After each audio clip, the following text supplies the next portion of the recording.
Bonjour, buenos días. Hoy me toca a mí presentar porque David a su vez está entrenando o preparando un nuevo show para una audición de circo.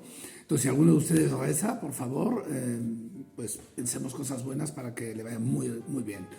Entonces me toca a mí. Ya sé que alguna gente ha dicho que su voz es mucho más bonita y comprensible. Gracias. Pero bueno, sé que es verdad.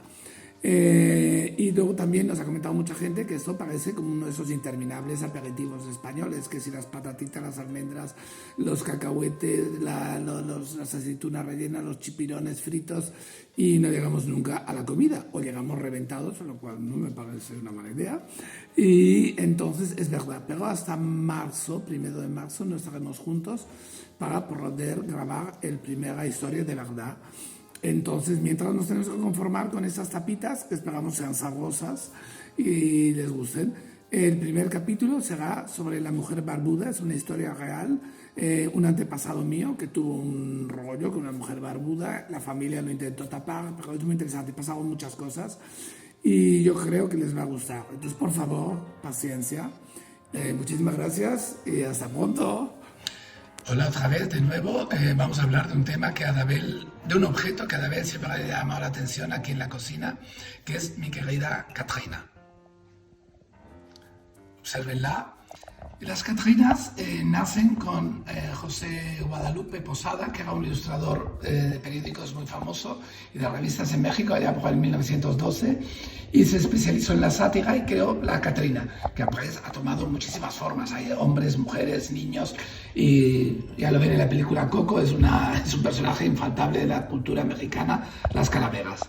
Que viene, yo creo, es una cosa que les viene antes de los españoles, del tiempo de los aztecas, que rendían culto también a la muerte de una manera impresionante. Entonces yo viví en el estado de Michoacán, en la ciudad de Morelia, que es una ciudad catalogada por la UNESCO de gran belleza, con más de 1000 edificios coloniales catalogados, y entre ellos hay conventos, iglesias, universidades, palacetes de hidalgos españoles, hay de todo.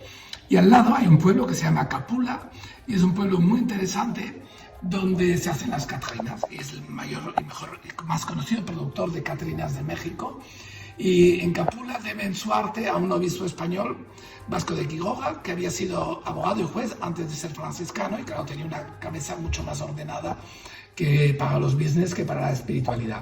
Y él fue el que difundió muchas técnicas europeas, tanto en la curtiembre como en la siderurgia, como nuevas aplicaciones en la alfarería o en la cerámica, y que son las que se están hasta la fecha usando en Capula, que es un poblado enteramente dedicado a la alfarería y a la cerámica y a todas las fórmulas posibles con el barro. En este caso, esta estatua, la Catrina, que además, recordemos que el mismo Diego de Rivera, fascinado por las Catrinas, las puso en muchos de sus famosos murales. Esta concretamente, como ven, yo la llamo Nuestra Señora de los Chiles, porque está llena de guindillas, es elegante, es una figura, fíjense las manos, es una preciosidad.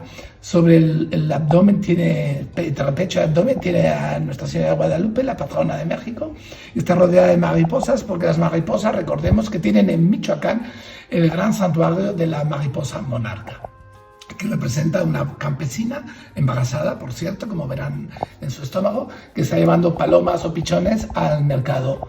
Y aquí hay una telaraña, pero que no la vamos a quitar porque son como marca de la casa, y esta es especialmente mona y muy trabajada. Y ya está, esto es lo que sabemos de esta Catrina, que es un personaje que no da miedo, es un personaje que nos acerca a la muerte de una manera benigna y simpática y atractiva. Y al lado tenemos nuestra copa, que yo creo que le queda muy bien para un segundo copete que pienso atizarme. Y lo que estoy seguro es que si Lady Gaga viera esta copa, viene aquí y me la boba. Y cuando queráis hablamos de otra cosa.